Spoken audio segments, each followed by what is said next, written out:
podia mostrar-me da sua luz. Deus sabe o que é bom para mim, pois eu sou um filho seu, e Ele cuida bem de mim. É meu paizinho do céu. Se eu pedir alguma coisa que Deus vê que é bom para mim, Ele logo em prontidão atende à minha oração. Deus não esquece dos seus filhos e está pronto a ajudar todo aquele que prostrado adorar. Deus sabe o que é bom para mim, pois eu sou um filho seu, e Ele cuida bem de mim. É meu paizinho do céu. Deus sabe o que é bom para mim, pois eu sou um filho seu, se Ele cuida bem de mim. É meu paizinho do céu.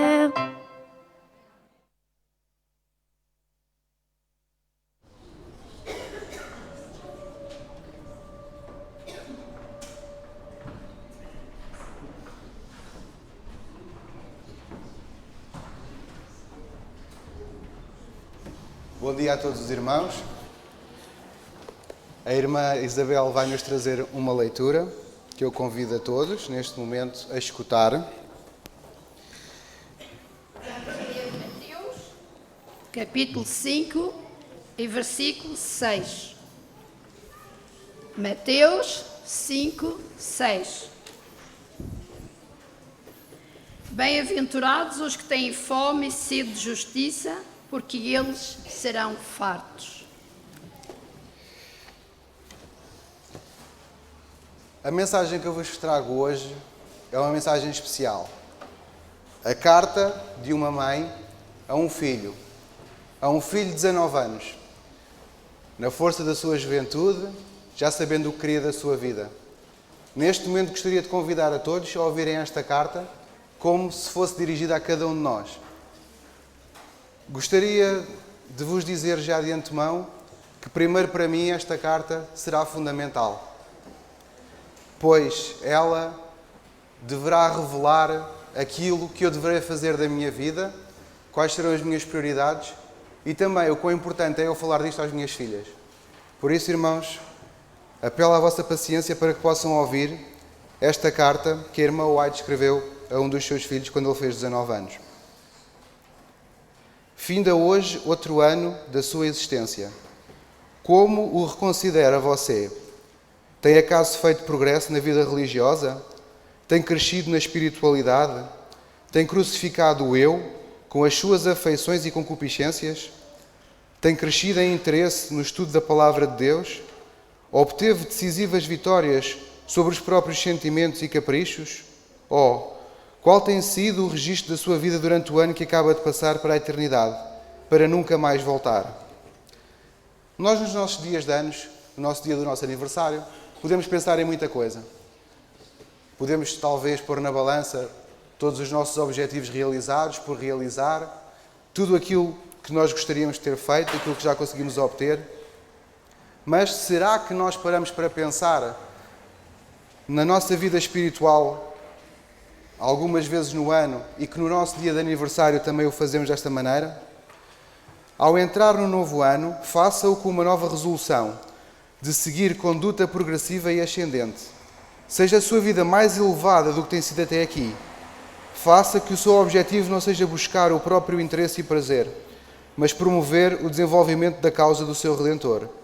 Não permaneça numa atitude em que você mesmo sempre necessite de auxílio e os outros tenham de vigiá-lo para mantê-lo no caminho estreito.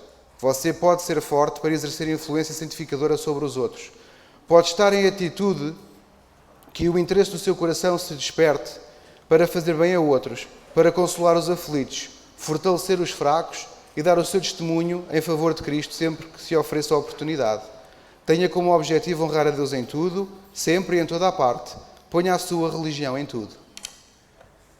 Quantos de nós às vezes pensamos em alguns sentimentos um pouco mais depressivos, digamos assim, que ninguém nos vem ver, alguém deveria mostrar interesse por nós e por aí fora. Aquilo que a irmã White nos diz aqui é que apesar deste tipo de pensamentos que poderão surgir em algumas fases da nossa vida, Nós temos capacidades. Nós temos dons de Deus, que Deus nos dá e que, se os pusermos ao auxílio de outras pessoas e se deixarmos de pensar em nós mesmos e às vezes naquelas espirais de desgraça, que nós, irmãos, pedindo a Deus que nos dê força, podemos fortalecer os fracos, dar testemunho, consolar os aflitos, porque Cristo vai nos dar oportunidades para isso. Seja todo o propósito que tomar, toda a obra em que se empenhar e todo o prazer que desfrutar para a glória de Deus, seja esta a linguagem do seu coração. Sou teu, ó Deus, para viver para ti, trabalhar para ti e sofrer por ti. Quantos dos nossos planos a futuro estão consagrados a esta forma que está aqui? Sou teu, ó Deus, para viver para ti, trabalhar para ti e sofrer por ti. Não vos quero dizer que sou melhor do que vocês de maneira nenhuma. Gostaria, pela alegria que me trouxe a encontrar esta carta, gostaria que esta mesma alegria pudesse tocar o coração de cada um de vocês. Porque temos aqui uma orientação do que é que Deus quer de nós, o que é que nós precisamos fazer com a nossa vida para sermos aceitos por Ele. E para também, já nesta terra, podermos desfrutar do cantinho do céu. Muitos professam estar ao lado do Senhor, mas não estão. O peso de todas as suas ações acha-se junto do lado de Satanás. Por que meio havemos de determinar de que lado nos encontramos? E é aqui que ela põe algumas questões que nós também devemos pôr a nós próprios. Quem possui o meu coração? Em quem estão os nossos pensamentos? Sobre quem gostamos de conversar? Quem possui nossas mais calorosas afeições e melhores energias? Estas perguntinhas eu gostava que vocês, mesmo que não apanhassem mais nada do que eu vos dissesse hoje, que vocês pudessem ter estas impressões e estas perguntas no vosso coração, para nos tentar levar para mais junto de Deus. Se nos acharmos do lado do Senhor, nossos pensamentos estão com Ele, e nossos mais suaves pensamentos são a seu respeito. Não temos amizade com o mundo. Tudo quanto temos e somos, consagramos a Ele. Almejamos trazer a sua imagem, respirar o seu espírito, fazer-lhe a vontade e agradar-lhe em tudo. Quando nós queremos saber se estamos a fazer aquilo que realmente é bom aos olhos de Deus, Deus dá-nos a questão, por exemplo, dos frutos do Espírito. É uma maneira muito simples de nós vermos aquilo que nós estamos a produzir, se é para juntar pessoas para Deus e até mesmo nós próprios, ou se é para afastá-los de Deus. Você deve seguir uma conduta tão decidida que ninguém precisa enganar-se a seu respeito. Não lhe é possível exercer influência sobre o mundo sem decisão. Suas resoluções podem ser boas e sinceras, mas demonstrar-se-ão um fracasso, a não ser que faça de Deus a sua força e avance com firme determinação de propósito. Deve pôr o coração inteiro na causa e obra de Deus. Deve ser fervoroso em obter uma experiência na vida cristã. Deve exemplificar a Cristo em sua vida. A primeira linha que eu li deste parágrafo, irmãos, faz-me pensar. Você deve seguir uma conduta tão decidida que ninguém precisa enganar-se a seu respeito. Quantas pessoas olham para nós e dizem que ele é diferente? Será que dizem? Ou será que dizem, não, que ele é mais um que anda aqui como os outros todos? E será que alguém, se notar a nossa diferença, é diferente porquê? Porque é esquisito? Porque se veste bem? Porque se veste mal? Por aquilo que ele diz? Porque trabalha muito? Porque trabalha pouco? Aquilo que a irmã White aqui nos quer dizer é que nós devemos ser de tal maneira um espelho daquilo que Cristo é, que a nossa vida nunca poderá dar parecenças de alguma coisa a alguém. Se nós estivermos mesmo com Ele, de certeza que a pessoa vai dizer, não, aquele homem, aquilo é um cristão. Aquilo é uma pessoa que conhece a Cristo e tem alegria no seu coração. Algumas pessoas tornam a própria vida religiosa um fracasso, porque estão sempre vacilando e não têm determinação. Sentem-se frequentemente convictas e chegam quase ao ponto de fazer entrega de tudo a Deus, mas, deixando de chegar ao ponto, voltam novamente atrás. Quando nesse estado a consciência vai se endurecendo e ficando cada vez menos suscetível às impressões do Espírito de Deus. Seu Espírito adverte, convence e é desatendido até que quase se afasta, ofendido. Com Deus não se brinca. Ele mostra claramente o dever e se há negligência em seguir a luz, esta se torna em trevas. E lembrem-se, irmãos, que para quem já conheceu a luz, a falta de luz, as trevas a ausência de luz ainda é mais profunda do que para uma pessoa que sempre viveu na escuridão. Deus pede que você se torne coobreiro seu, em sua vinha. Comece exatamente onde está. Chegue-se à cruz e aí renuncie o próprio eu ao mundo, a todo o ídolo. Receba inteiramente a Jesus no seu coração. Deus quer-nos agora, já, neste momento, no sítio onde estamos. Deus não nos pede para nós primeiro sermos santos, para depois então nos aceitar. Não. Ele já nos quer aceitar como nós estamos, sabendo que na nossa sinceridade de coração nós iremos nos achegar mais e mais a Ele, não voltando aos caminhos do passado. Faça inteira entrega a Deus, submeta tudo sem reservas e busque assim aquela paz que excede todo o entendimento. Não lhe é possível receber nutrição de Cristo, a menos que nele esteja. Se não estiver nele, você é um ramo seco. Não se sente sua necessidade de pureza e verdadeira santidade. Você deve experimentar sincero desejo de ter o Espírito Santo e orar fervorosamente para obtê-lo. Não pode esperar a bênção de Deus sem o buscar. Caso empregasse os meios ao seu alcance, experimentaria crescimento na graça e se ergueria a uma vida mais elevada. O exemplo da parábola da figueira. E quando a parábola da vinha. E quando ele diz que ele é a vide e que depois cada um de nós poderá ser um desses ramos. Que se não estiver ligado à fonte, se tiver sido cortado anteriormente, vai secar e vai morrer. Não lhe é natural amar as coisas espirituais, mas você pode adquirir esse amor pelo exercício da mente, da energia, de seu ser, nesse rumo. O poder de fazer, eis o que você necessita. A verdadeira educação é o poder de usar as nossas faculdades de maneira a conseguir resultados benéficos. Por que é que a religião ocupa tão pouco da nossa atenção, ao passo que o mundo tem a energia do cérebro, dos ossos e dos músculos? É porque toda a força do nosso ser se inclina para aquele rumo. Temos-nos exercitado a empenhar-nos com diligência e vigor nos negócios mundanos, até que se torna fácil à mente tomar esse rumo. É por isso que os cristãos acham a vida religiosa tão difícil e tão fácil a vida mundana. As faculdades foram exercitadas a empregar a sua força naquele sentido. Na vida religiosa tem havido assentimento às verdades da palavra de Deus, mas não uma ilustração prática das mesmas na sua vida. Um conhecimento teórico de Deus de nada nos vai trazer. Poderemos racionalizar as coisas ao máximo, dizer que Deus existe, arranjar provas na natureza de que Deus existe, mas se nunca tornarmos essa existência plena no nosso coração, então não nos vai servir de nada. E vamos continuar a ter dificuldade em querer passar tempo com Deus quando aquilo que nós queremos, os nossos desejos, os nossos prazeres, estão muito longe disso. Experiência religiosa. Eis o que Deus requer. Todavia, milhares exclamam: não sei o que é, não tenho força espiritual, não gozo o Espírito de Deus.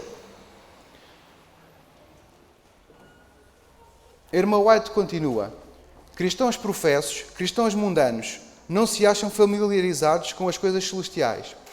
Eles nunca serão levados às portas da Nova Jerusalém para se empenharem em cultos, até que então não os interessaram de maneira especial. Eles não exercitaram a mente em deleitar-se na devoção e na meditação sobre as coisas de Deus e do céu. Como então poderão se ocupar nos cultos do céu? Como se hão de deleitar nas coisas espirituais puras e santas lá no céu, quando isso não lhes era especial deleite aqui na terra? A própria atmosfera será de pureza. Eles, porém, não se acham relacionados com tudo isto. E por isso, como as coisas espirituais não são discernidas, pois são vistas com os olhos amantes do mundo, os quais não podem apreciar o valor e a glória do divino acima do temporal, eles não estarão lá. O nosso tempo vai passando, irmãos. Vamos sendo sacudidos, temos tantas chamadas de atenção. Se nós não gostarmos da atmosfera, daquilo que vai acontecer no céu, Deus vai nos fazer o favor de não nos levar para lá, porque isso seria um verdadeiro sofrimento para nós. Precisamos tomar atenção nisto. Pensar cada dia da nossa vida o que é que são as nossas prioridades, o que é que nós amamos, para ver se está de acordo com poder prestar culto a Deus no céu um dia, se lá estivéssemos. A mente precisa ser educada e disciplinada para amar a pureza. Cumpre estimular o amor pelas coisas espirituais. Sim, cumpre estimulá-lo, caso você queira crescer na graça e no conhecimento da verdade. Desejos de bondade e verdadeira santidade são bons, até certo ponto. Mas se vocês se detêm aí, de nada valerão. Os bons propósitos são justos, mas não se demonstrarão de nenhum valor, a menos que sejam resolutamente executados. Muitos se perderão enquanto esperam e desejam ser cristãos. Não fizeram, porém, nenhum esforço sincero, porquanto serão pesados na balança e achados em falta. A vontade precisa de ser exercida no devido rumo. Serei um cristão de todo o coração. Conhecerei o comprimento e a largura, a altura e a profundidade do amor perfeito. Lembram-se a quem é que foram ditas estas palavras? Pesado foste na balança e achado em falta? Lembram-se? Como é que se chamava essa pessoa? Onde é que isto foi escrito?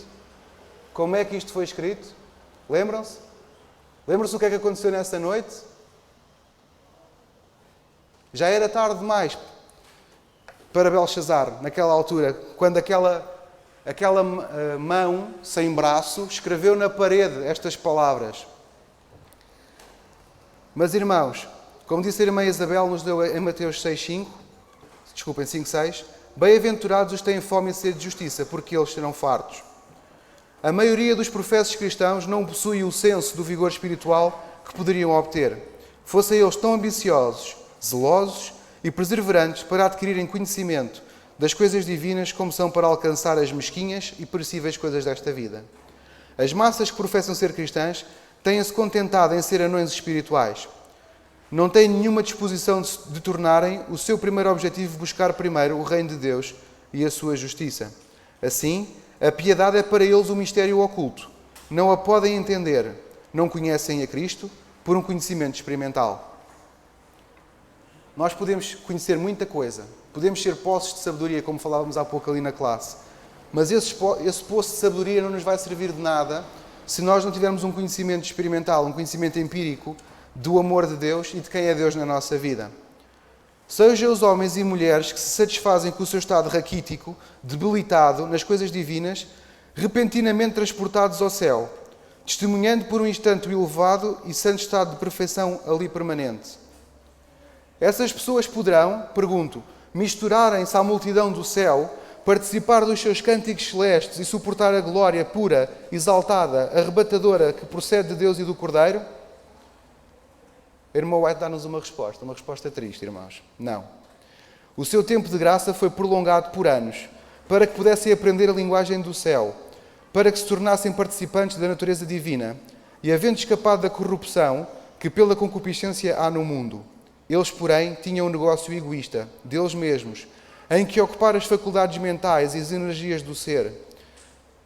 Não se podiam permitir servir a Deus incondicionalmente e fazer disto um objetivo. Os empreendimentos mundanos precisavam vir primeiro e apoderar-se do melhor das suas faculdades, e a Deus dedicavam um pensamento passageiro. A um dia se ser transformados depois da final decisão. Diz-nos Apocalipse 22:11, quem é santo, seja santificado ainda. Quem está sujo, suje-se ainda. Mas o tempo da graça acabou. Lembremos-nos de que Deus nos dá a graça a cada instante neste momento para nos arrependermos, para voltarmos para eles. Lembremos-nos que para nós o tempo da graça pode surgir neste preciso momento aqui. Pode surgir ao sair da igreja, pode surgir ao chegar a casa. Tantas das pessoas que nós conhecíamos que fizeram planos para daí a muito tempo, até mesmo planos com Deus, e não os conseguiram cumprir porque o tempo da graça foi-lhes fechado.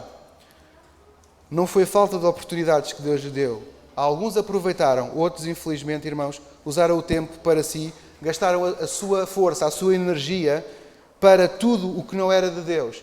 E quando ao sábado lhes dizíamos para virmos à igreja, não, estou demasiado cansado, vou ficar em casa a dormir. Aqueles que educaram a mente em deleitar-se nos exercícios espirituais são os que podem ser transladados e não serem oprimidos com a pureza e a transcendente glória do céu. Você pode ter bom conhecimento das artes, estar familiarizado com as ciências, ser excelente na música e na literatura. Suas maneiras podem ser agradáveis àqueles com quem convive, mas que têm estas coisas a ver com o preparo para o céu, que fazem elas para prepará-lo a fim de comparecer diante do tribunal divino. Gálatas 6:7 diz-nos uma frase muito forte. Não vos enganeis, de Deus não se zomba. Coisa alguma senão a santidade o preparará para o céu. Unicamente a piedade sincera, experimental, pode dar-lhe um caráter puro, elevado e habilitá-lo a entrar à presença de Deus. O caráter celeste deve ser adquirido na terra ou jamais se poderá obter. Comece, portanto, imediatamente. Não se iluda de que virá o tempo em que poderá fazer mais facilmente um diligente esforço do que agora. Cada dia aumenta a sua distância de Deus. Prepare-se para a eternidade com um zelo tal como ainda não se manifestou. Eduque a sua mente a amar a Bíblia, amar a reunião de oração, a hora da meditação e, acima de tudo, a hora em que a mente comunga com Deus. Volte a sua mente para as coisas eternas, se quiser unir-se com o coro celestial nas mansões lá de cima. Isto, irmãos, era uma coisa que eu gostava, era de me unir ao coro celestial nas mansões lá em cima. Mas se eu não seguir estes conselhos, se eu não seguir esta mensagem que esta mãe estava a dar àquele filho, mensagens que nós muitas vezes não damos aos nossos filhos, porque a luta do dia-a-dia não nos permite que nós possamos pôr as nossas prioridades em ordem. A irmã White gostava de nos deixar aqui um convite, como deixou também ao seu filho. Começa agora outro ano da sua existência. No livro do anjo relator, volve-se uma nova página. Qual será o registro de suas páginas? Será ele manchado com negligência para com Deus, com deveres não cumpridos? Deus não o permita. Que aí se grave um registro que não o envergonhe, de que seja revelado aos olhos dos homens e dos anjos. Irmãos, cada um de nós tem à nossa frente, no livro do céu, uma página em branco para entrar em novos registros. Que registros iremos nós lá pôr? Acima de tudo, eu trago-vos hoje esta carta para que nenhum de nós possa alguma vez dizer: mas porquê é que eu nunca fui avisado?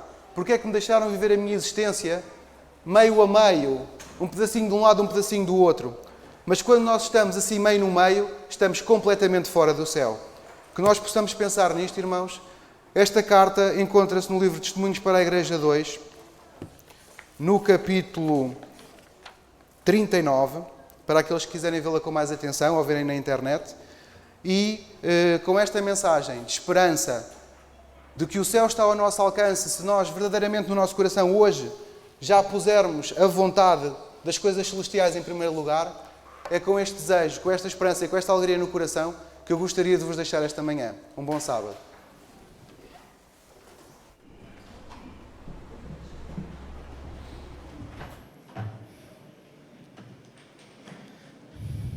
Vamos agora terminar este culto cantando o hino 478. Jesus, Tu és a minha vida. 4, 7, 8.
Senhor bom Deus, nesta hora, te quero agradecer, Senhor, pela mensagem forte, Senhor, que nos trazes. Sabes como, Senhor, ela de nada vai valer, Senhor, se nós não a pusermos no nosso coração, se nós não alterarmos as nossas prioridades, os nossos planos, a nossa vida. Vem, Senhor, nos ajudar para vermos a necessidade, a premência, Senhor, a urgência que tem nós podermos mudar a nossa vida neste instante momento. Pô-la, Senhor, de acordo com a Tua vontade. Pormos-nos, Senhor, inteiramente nas Tuas mãos, deixando de lado, Senhor, os nossos pequenos projetos, Senhor, que para os homens poderão ser grandes coisas, mas para Ti, Senhor, só te irão entristecer porque nos irão afastar do céu. Vem, Senhor, nos ajudar a compreender que se não gostarmos da atmosfera que se irá viver no céu já hoje, Senhor, não iremos ter contigo, não nos sentiremos lá bem. A culpa não é tua, Senhor, tu tudo fazes para que nós vamos. Vem, Senhor, nos ajudar a ter consciência, Senhor, de tudo o que é preciso, Senhor, para fazer enquanto a porta da graça ainda estiver aberta. Em nome de Jesus. Amém.